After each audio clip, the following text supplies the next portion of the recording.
Hello friends, welcome to my YouTube channel. आज हम लोग क्लास 9th का एक बहुत ही इम्पोर्टेंट क्वेश्चन को देखेंगे। ये क्वेश्चन 10th क्लास के लिए भी काफी इम्पोर्टेंट है। ये 10th क्लास में भी पूछता है, ऊपर से बोर्ड एग्जाम में ये क्वेश्चन पूछता है। आपको दे सकता है 2 मार्क्स वाले में या फिर 1 मार्क्स वाले में दे सकता है। ऑब्जेक्टिव के तौर पे देगा या 2 मार्क्स में, सब्जेक्टिव में अगर देगा तो ठीक है। तो क्वेश्चन क्या है, 0.6 के ऊपर जो बार है, इसको बार बोलते हैं, को P/Q के रूप में व्यक्त कीजिए। यही हम लोग का क्वेश्चन है। किसी भी संख्या को जिस पे बार दिया हुआ है उसे P/Q यानी परिमेय के रूप में कैसे व्यक्त किया जाता है। ठीक है, तो आइए हम लोग सीखते हैं कि इसे कैसे व्यक्त करेंगे। ठीक है, इसको VVI समझ के पूरा वीडियो को देखिएगा क्योंकि काफी इंपॉर्टेंट क्वेश्चन है। ठीक है, तो चलिए सबसे पहले क्या करेंगे, 0.6 के ऊपर बार है। बार का मतलब होता है किसी भी संख्या पे यदि बार दिया है, मान लीजिए 0.2 के ऊपर बार दिया है, इस बार का मतलब होता है 0.2222 संख्या रिपीट हो रहा है। जैसे एक एग्जाम्पल देके दिखाते हैं, 3 से अगर आप 1 में भाग दीजिएगा तो सबसे पहले तो 0 आ जाएगा और पॉइंट, क्योंकि 3 इससे नहीं कटेगा। 3 थोड़े 1 को काट सकता है। ठीक है, 3 छोटा संख्या है। तो अब क्या करेंगे, 3 का 3, 3 6 3 तिया 9, 3 बार में आ जाएगा 9, फिर 1 बचा, फिर से 0, फिर 3, फिर 9 आया 3 बार में और 1 बचा। यानी यहाँ पे देख रहा है फिर से ये 3 3 3 संख्या ही रिपीट कर रहा है। तो इसको लिख देंगे, क्या लिख देंगे, 0.3 के ऊपर बार। ठीक है, तो बार का मतलब समझ गए। तो लिख सकते हैं, चूंकि 0.6 के ऊपर bar is equal to 0.6666 dot dot dot dot dot, यानी कितना भी 6 लिख सकते हैं। उसके बाद लिखेंगे माना, हम लोग खुद से मान रहे हैं, माना x इज इक्वल टू 0.6666, इसको समीकरण 1। ठीक है, अब यहाँ पे एक चीज ध्यान दीजिएगा, कैसे यहाँ पे करते हैं।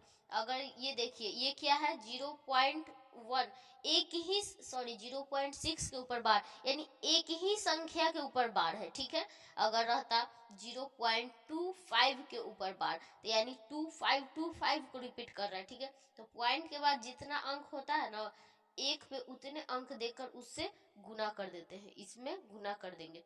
तो इस पॉइंट के बाद कितना संख्या है, 1, तो इसमें 1 के बाद 1 0 देकर और इस समीकरण में, समीकरण 1 में गुना करेंगे। लिखेंगे समीकरण 1 में 10 से गुना करने पर, 10 से गुना करने पर, 10 से गुना क्यों किए आप समझ गए होंगे। ठीक है, 10 से गुना करने पर, जब 10 से x में गुना करेंगे तो क्या हो जाएगा, 10x, और बराबर इधर भी तो गुना करेंगे, तो इधर जब गुना करेंगे तो क्या हो जाएगा, पॉइंट यहाँ पे आ जाएगा 6 पॉइंट।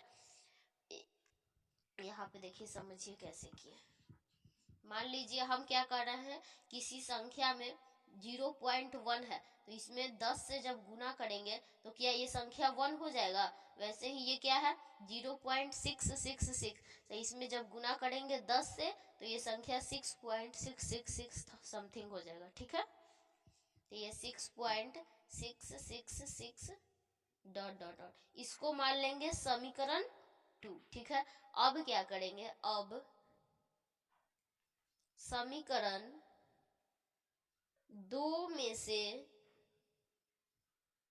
1 को घटा देंगे। ठीक है, समीकरण ये 2 है और ये समीकरण 1 है, 2 में से 1 को घटाने पर, घटाने पर, जब समीकरण 2 में से 1 को हटा रहे हैं तो 2 को क्या करेंगे, पहले लिखेंगे 10x इज इक्वल टू 6.666, और भी समथिंग कुछ भी लिख सकते हैं, मतलब और डॉट डॉट डॉट, ये 6 ही होगा।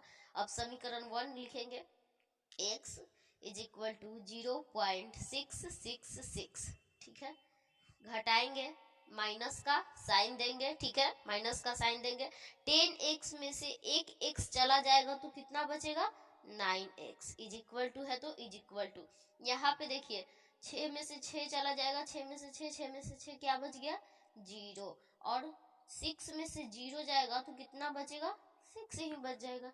ठीक है, और आप जानते हैं कि पॉइंट के बाद 0 का कोई वैल्यू नहीं रहता है। ठीक है, पॉइंट के पहले अगर 0 रहेगा तो बहुत मायने रखता है, लेकिन पॉइंट के बाद 0 का कोई वैल्यू नहीं रहता है। तो यहाँ पे 9x इज इक्वल टू क्या हो गया, 6, और x इज इक्वल टू आप जानते हैं कि ये 9x के साथ क्या है, गुना में, तो उधर जाएगा तो भाग में, तो 6 जैसे है वैसे, और 9 चला गया भाग में, इसको काट दीजिए, ये कट जाएगा 2 से और ये 3 से, यानी x बराबर 2/3, यानी p बटा क्यू रूट 0.6 के 6 पे बार को p बटा क्यू के रूप क्या है, 2/3, यही हम लोग का आंसर हो जाएगा। ठीक है, आई होप आपको समझ में आ गया हो, वीडियो अच्छी लगी हो तो वीडियो को लाइक करें, चैनल पे नए हैं तो चैनल को सब्सक्राइब कर लीजिए।